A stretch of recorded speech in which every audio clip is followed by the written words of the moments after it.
तस्वीरें आपको दिखा रहे हैं, सीधी तस्वीरें आपके सामने गुजरात से हैं। अमित शाह पहुंचे हुए हैं वोट डालने के लिए।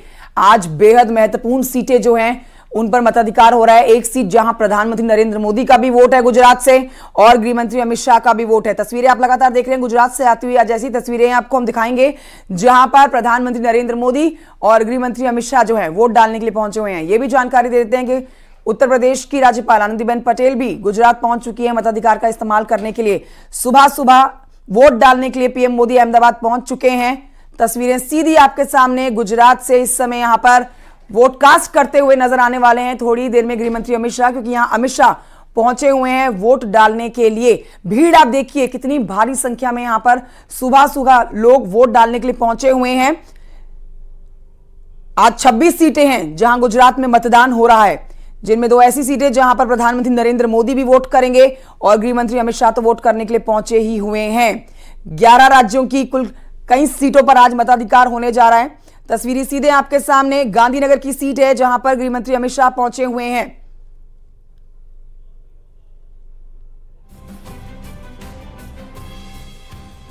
तो लगातार आपको तस्वीरें हम दिखा रहे हैं गुजरात से, जहां पर वोट कास्ट करने के लिए अमित शाह पहुंचे हैं। अमित शाह के समर्थकों की भीड़ भी आप देख सकते हैं तस्वीरों में और पूरे तरीके से इंतजाम भी यहाँ पर किए गए हैं सिक्योरिटी के लिहाज से अगर हम देखें।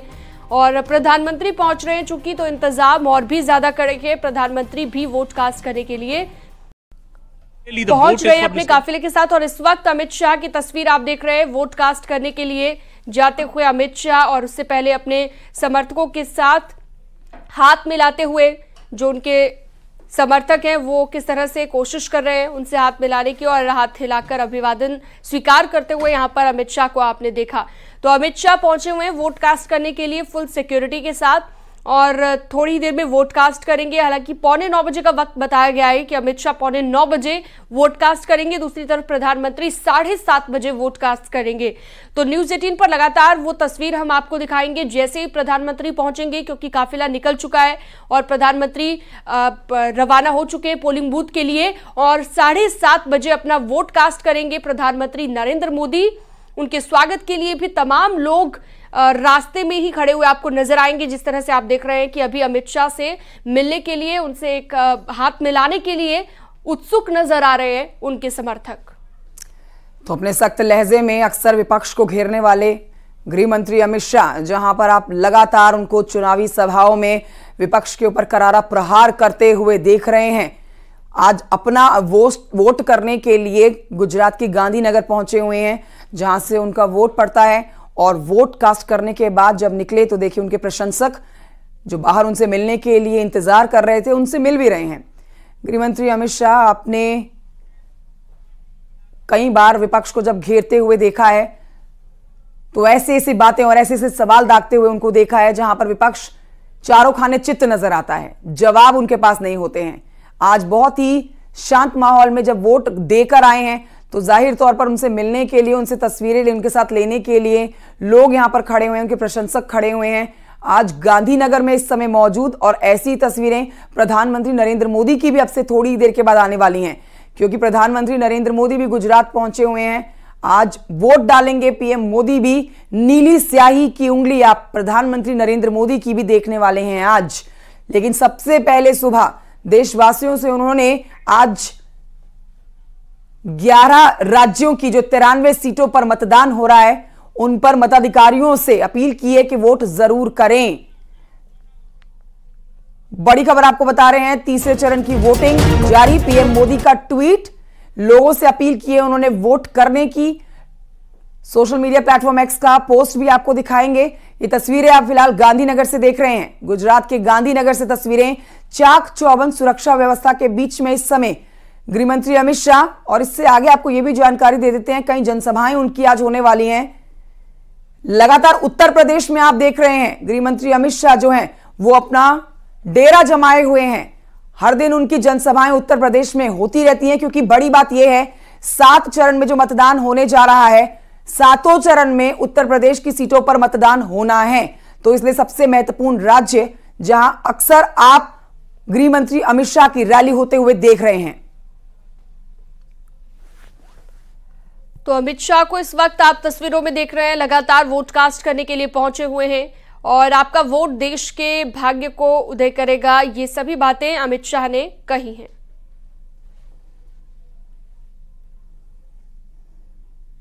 वोट डालने की प्रोफेसर साहब, अभी आप वोट कास्ट करने जा रहे हैं, जाने दो यार, तो फ्रेम कर, माइक ऑफ है ना।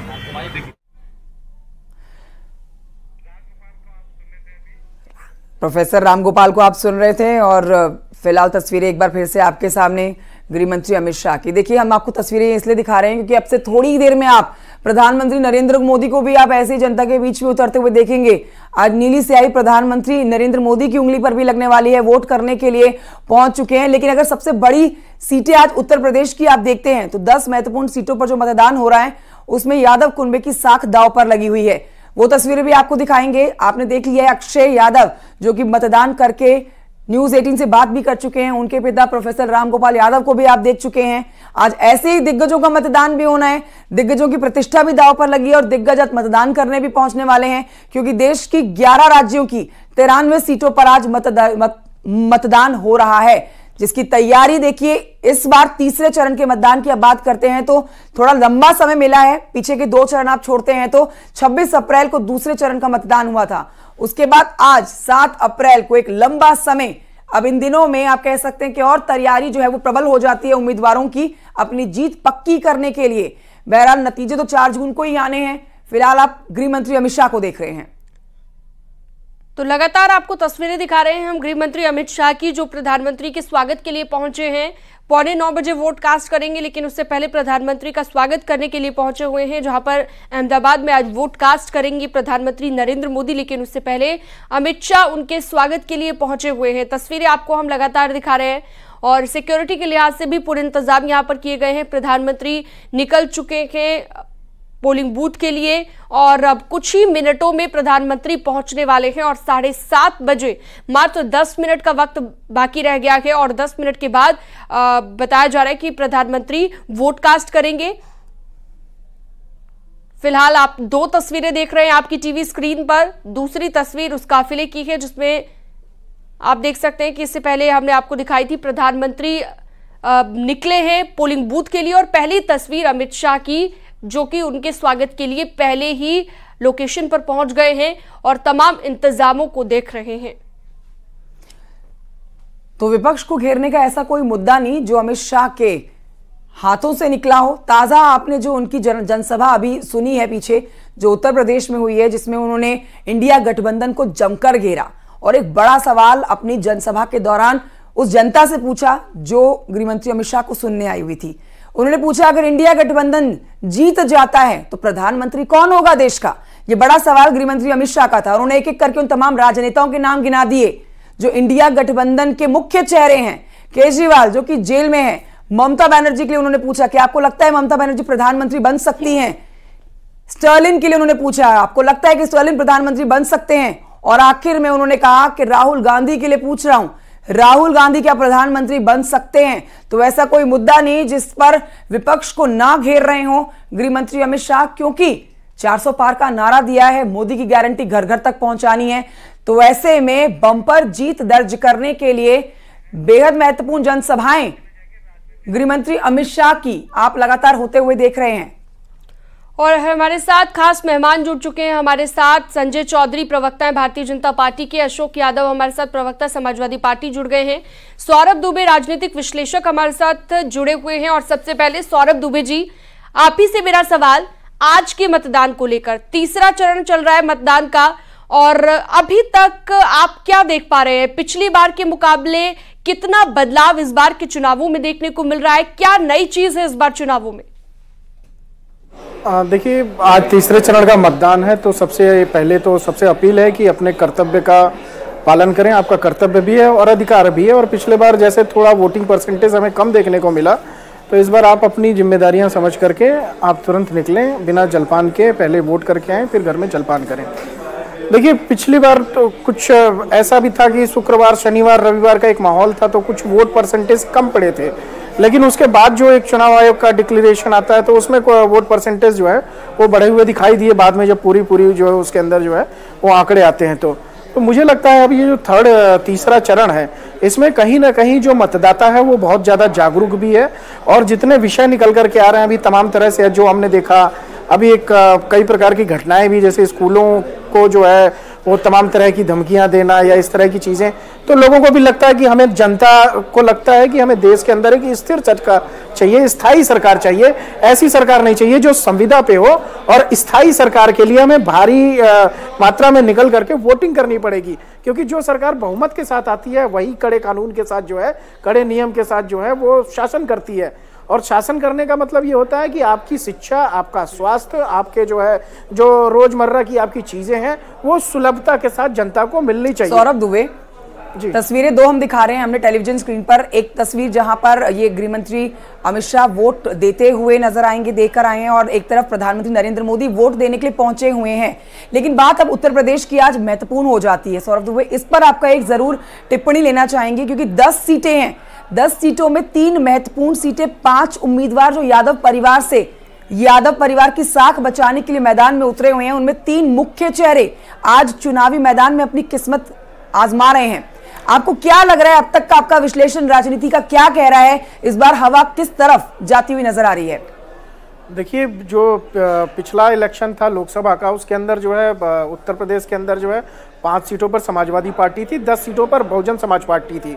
तो इस बार जो 10 सीटें बहुजन समाजवादी पार्टी की है वो तो उनकी बहुत अच्छी स्थिति नहीं दिखाई दे रही है। और अभी अभी उन्होंने कल जो है 2 प्रत्याशी अपने बदल भी दिए लास्ट मोमेंट पे। जिस प्रकार से समाजवादी पार्टी जो है लगातार अपने प्रत्याशी बदलने का कार्य कर रही है, तो कहीं ना कहीं बहुजन समाज पार्टी भी उसको उससे जाकर के कि वो उसने भी बदलने का प्रयास किया।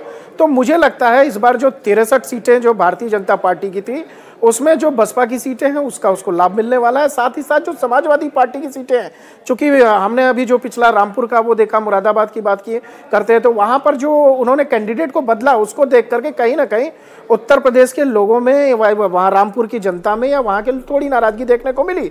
अब जिस प्रकार से आपने बोला यादव सीट, देखिए परिवार कहीं ना कहीं समाजवादी पार्टी के पास ले दे करके एक परिवार की सीटें बची हुई हैं, परिवार है। अगर वो परिवार इस बार जो है वो 5 सीटें जीत करके आता है तब तो अपनी साख बचा पाएगा। लेकिन जिस प्रकार से अखिलेश यादव लास्ट मौके पर जो है उन्होंने कन्नौज से अपनी दावेदारी पेश की, जिस प्रकार से डिंपल यादव जी के बारे में सुनने आ रहा है कि वो काफी मेहनत कर रही हैं, कड़ी मेहनत कर रही हैं, तो मुझे लगता है कहीं ना कहीं कि यादव परिवार की जो ये 2 सीटें हैं, इस पर उनको जो है फायदा मिलने का अनुमान दिख रहा है। बाकी सीटों पर मुझे नहीं लगता कि जो बदायूं की सीटें हैं जहां से शिवपाल जी लड़ रहे हैं या अन्य सीटें हैं, वहां पर मुझे नहीं लगता कि समाजवादी पार्टी को बहुत ज्यादा लाभ मिलेगा, क्योंकि बिना मुद्दों के जो है वो जनता के बीच में गए हुए हैं। और जिस प्रकार से लगातार प्रधानमंत्री नरेंद्र मोदी, अमित शाह जनता के बीच में जाकर के बड़ी बड़ी रैलियां कर रहे हैं, रोड शो कर रहे हैं। अभी आपने अयोध्या का देखा, वहां पर अखिलेश यादव जो है वो गायब दिखाई दे रहे हैं। यानी कि एक तरीके से सौरभ जी हम कह सकते हैं कि ये जो लड़ाई है ये समाजवादी पार्टी के लिए अपनी 2 सीटें बचाने की होगी, बिल्कुल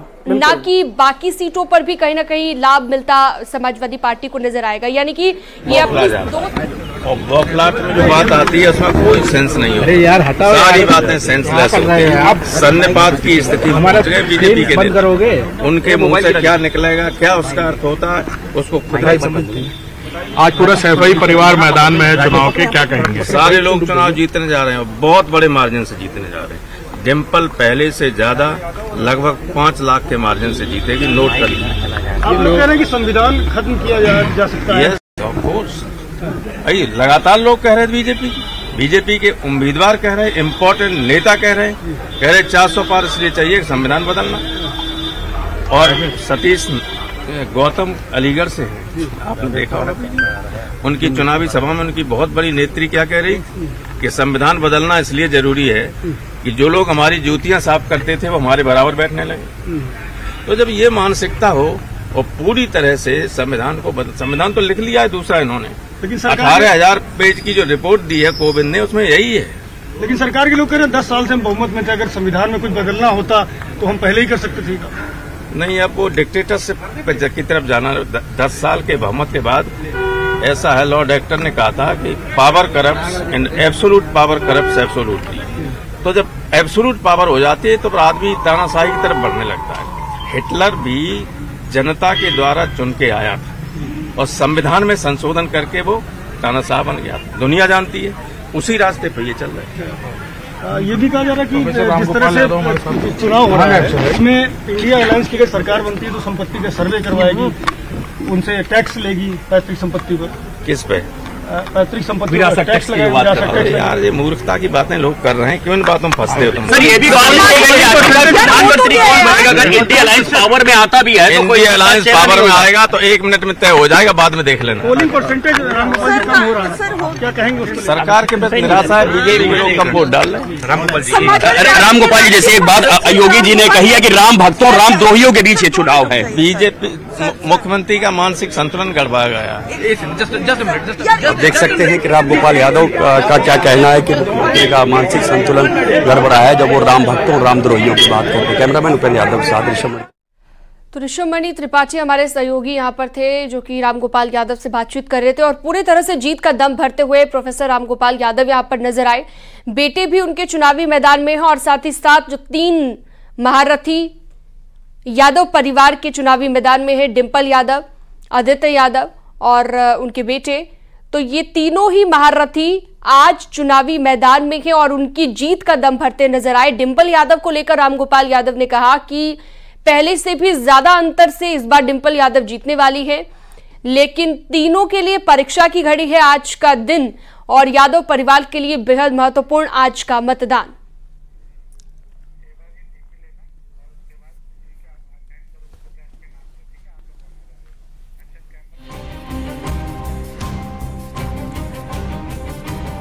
तो देखिए, आपने रामगोपाल यादव को सुन लिया, आपने उनके बेटे जो कि फिरोजाबाद सीट से चुनावी रण में हैं अक्षय यादव को सुन लिया।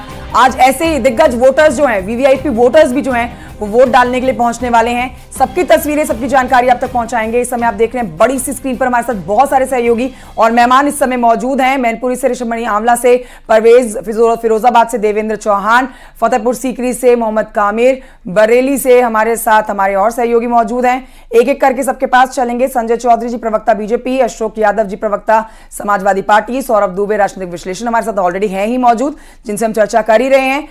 सबसे पहले चलते हैं हम लोग आंवला, जहां से परवेज अहमद मेरे सहयोगी इस समय मौजूद हैं। परवेज, कैसा चुनाव चल रहा है? 7 बजे से वोटिंग शुरू हो चुकी है। आंवला में कैसा आप उत्सव लोगों के बीच में देख रहे हैं मतदान के लेकर?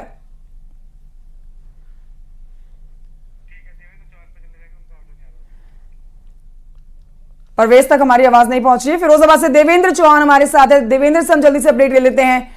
देवेंद्र, आप तस्वीरें दिखाइए, किस तरह का यहां पर मतदान चल रहा है? तीसरे चरण का महत्वपूर्ण मतदान और इस रण में कई जो दिग्गज हैं उनकी प्रतिष्ठा दांव पर लगी हुई है। कैसी तस्वीरें वहां से निकल कर आ रही हैं? बिल्कुल, जिस तरीके से जो मतदान है, मतदान शुरू हो गया है और यहाँ लोगों ने मत किया है। ये हमारे साथ, ये क्या नाम है आपका? राम सेन। आप वोट डाल के आए हैं, क्या सोच के वोट डाल के आए हैं? किन चीजों पे जो है वोट डाल के आए? काम सही करते हैं, ताश काम सही होता है। अच्छा, ताश हम डालो वोट फूल में। अच्छा, इसके अलावा ये एक लड़की, इधर आओ बेटा, इधर आओ, इधर, अरे इधर आओ। एक और हमारे साथ है, पहली वोटर है ये यहाँ पे, बिल्कुल युवा हो, क्या सोच के मतदान करने आई हो? पहली बार वोट डाल रही हो क्या? क्या नाम है तुम्हारा? दीक्षा। दीक्षा, क्या सोच के वोट डाल के? ये कि अच्छा काम करते हैं वो और सभी को सुरक्षा भी देते हैं और सभी को रोजगार भी मिल रहा है और संस्कृत पर ज़्यादा जोर दे रहे हैं, तो मैं संस्कृत से पढ़ाई कर रही हूँ और टीचिंग की तैयारी कर रही हूँ संस्कृत से। बिल्कुल, इसके अलावा और लोग भी हैं। क्या आज मतदान हो रहा है, क्या सोच के मतदान किया जा रहा है? लोग किस तरीके से? विकास के ऊपर वोट डाला जा रहा है, विकास के ऊपर मतदान किया जा रहा है। बिल्कुल, लोग कह रहे हैं विकास को लेके वोट डाल रहे हैं और साथ ही ये सिरसागंज का बूथ है, यहाँ पे ठाकुर जयवीर सिंह अभी थोड़ी देर बाद आएंगे और अपने मत का प्रयोग करेंगे। उसके बाद जो वो मैनपुरी से प्रत्याशी हैं भाजपा के और वहां जाएंगे। जी ठीक है देवेंद्र, और देखिए फिरोजाबाद से यहाँ पर मतदान करने के लिए लोग पहुंचे हुए हैं और जैसे जैसे अब आज दिन आगे बढ़ेगा वैसे वैसे भारी संख्या में लोगों के पहुंचने की उम्मीद है। कामिर कुरैशी से जल्दी से अपडेट ले लेते हैं, फिर हमारे मेहमानों की तरफ भी रुख करेंगे। कामिर कुरैशी, आप किस कॉन्स्टिट्यूंसी में इस समय मौजूद है? तस्वीरें दिखाइए, लोगों से चर्चा करिए, मताधिकार का इस्तेमाल अगर कर लिया हो तो। बिल्कुल, देखिए इस समय हम फतेहपुर सीकरी लोकसभा में हैं और यहाँ पर सरौठी गांव है। ये वो गांव है जो भाजपा से प्रत्याशी राजकुमार चाहर का गांव है। इसी बूथ पर ही जो प्रत्याशी राजकुमार चाहर हैं वो वोटिंग करेंगे। हालांकि जैसे ही 7 बजे उसके बाद से लंबी लंबी लाइनें वोटरों की दिखाई दे रही हैं, लेकिन खास बात यह 7 बजने से पहले ही यहाँ पर वोटर्स आ गए थे और अपने मत का इस्तेमाल करने के लिए कहना था जैसे ही 7 बजेंगे तुरंत हम वोट देंगे। कुछ लोग हैं, आप बताइए सर किन मुद्दों को लेकर वोट करने जा रहे हैं, क्या कहेंगे? वाली क्या बात है, वोट डालना ही डालना है। आप बताइए, विकास हुआ आपके गांव का? विकास हुआ है, कम हुआ। आप बताइएगा सर किन मुद्दों के लेके वो वोट डालेंगे, क्योंकि फतेहपुर सीकरी जो त्रिकोणीय मुकाबला इस बार इस सीट पर देख रहे हैं। हाँ, फतेहपुर सीकरी त्रिकोणीय मतदान कर रहे हैं, मोदी जी को जिताने के लिए वोट डालने। मोदी जी को जिताएंगे। आप बताइएगा सर, आप किस नजर से देख रहे हैं, क्या कहेंगे इस बार किन मुद्दों को लेकर वोटिंग कर रहे हैं? सर हम तो यही चाहते हैं कि अच्छा भारत बने, भारत अच्छा विकसित हो, सिर्फ इसी के लिए है।